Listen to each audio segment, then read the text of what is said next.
Baiklah, a'udzubillahi minasyaitonirrajim. Bismillahirrahmanirrahim. Assalamualaikum warahmatullahi wabarakatuh. Saudaraku kaum muslimin muslimat rahimakumullah. Bersyukur ya, alhamdulillah kita bisa ketemu lagi dengan kami, yaitu tetap dalam proses untuk menggapai ridho Allah, yaitu ridho Allah Subhanahu wa taala. Hadirin yang dirahmati oleh Allah Subhanahu wa taala, kalau kita lihat proses daripada kehidupan ini berliku-liku ya. Liku-liku sahabat ya. Jadi proses kehidupan ini berliku-liku. Cobaan demi cobaan senantiasa kita hadapi di dalam hidup dan kehidupan ini ya. Cobaan memang gak ada habisnya ya, dan gak ada hentinya. Selalu ada. Kalaupun cobaan satu selesai, nyusul cobaan berikutnya. Cobaan berikutnya selesai, selalu muncul ada cobaan lagi, dan cobaan lagi. Itulah memang ujian buat kita semua. Hadirin yang berbahagia, kalau kita lihat dari hidup dan kehidupan ini, ada orang yang suka ya, ada yang suka atau bergembira. Di balik kegembiraan juga ada orang yang duka ya. Itulah memang kehidupan. Ada yang tertawa ya, sementara ada juga yang menangis.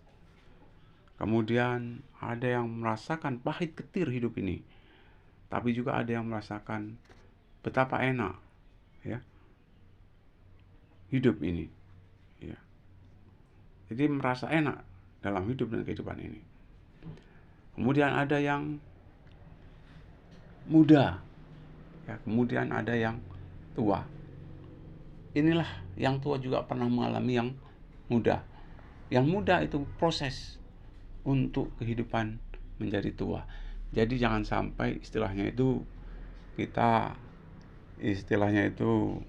melihat yang tua kemudian akhirnya merendahkan. Begitu juga yang tua melihat yang muda merendahkan. Kita sesama muslim tidak boleh saling merendahkan. Di hadapan Allah Subhanahu wa taala ya, yang dilihat adalah hati kita masing-masing, bukan pangkat, jabatan, kedudukan ataupun harta benda. Kemudian ini yang kadang-kadang ya, ada orang yang punya sifat malas. Nah, ada orang yang punya sifat rajin. Nah, untuk itu penyakit malas ya, mari kita berantas demikian rupa ya.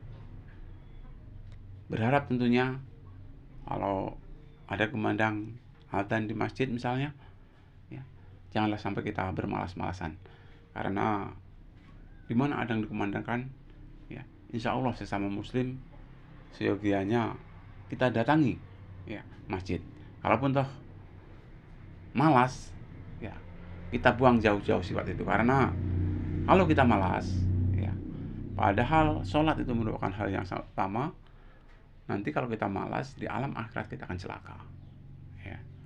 Khususnya kalau malas untuk mengerjakan sholat ya, karena sholat itu merupakan tolak ukur manusia yang beriman ataupun bertakwa ya.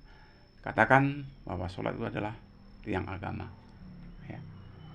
Barang siapa mengerjakan, menegakkan agama ya. Barang siapa meninggalkan, merobohkan agama. Jadi sesibuk apapun ya, jangan sampai sifat malas ini kita pelihara, jangan sampai. Karena Rasulullah juga tidak senang kepada orang yang sibuk malas. Hadirin yang dirahmati Allah Subhanahu wa taala, misalnya saja kita di dunia perniagaan ya, kita berdagang ya. Kita berdagang, jangan sampai kita juga bermalas-malas ya. Pokoknya dalam perjalanan ada baiknya kita harus istilahnya itu berhenti. Kalau kita naik kendaraan pribadi ya, misalnya ya, sendirian dalam perjalanan menuju kemana, pas ada kumandang adzan, hendaknya kita mengerjakan sholat ya. Hadirin yang dirahmati oleh Allah Subhanahu wa taala, Begitu juga maaf ini kepada siapapun kita ya, selaku muslim ya, janganlah kita ya bermalas-malas ya.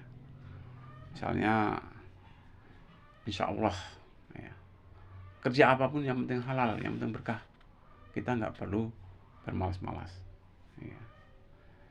Misalnya bawa mobil ya, bawa motor ya, bahkan ya, bawa sepeda ataupun jalan kaki ya, nggak ada salahnya. Begitu ada kumandang adzan ya, kita datang ke masjid untuk laksanakan sholat ya. Apapun kerjaan kita nggak masalah ya. Kalaupun ada orang yang merasakan ya, ataupun melihat kita rendah, biarin ya, nggak masalah. Yang penting kita tetap koridor untuk tetap ada iman dan Islam ya. Apa usaha kita itu nggak masalah, yang penting usaha kita itu baik ya. Jadi jangan pelihara sifat malas ya.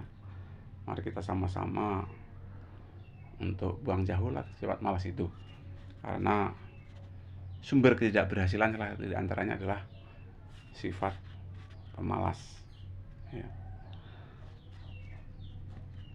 Hadirin yang dirahmati oleh Allah Subhanahu wa taala. Subhanallah ya.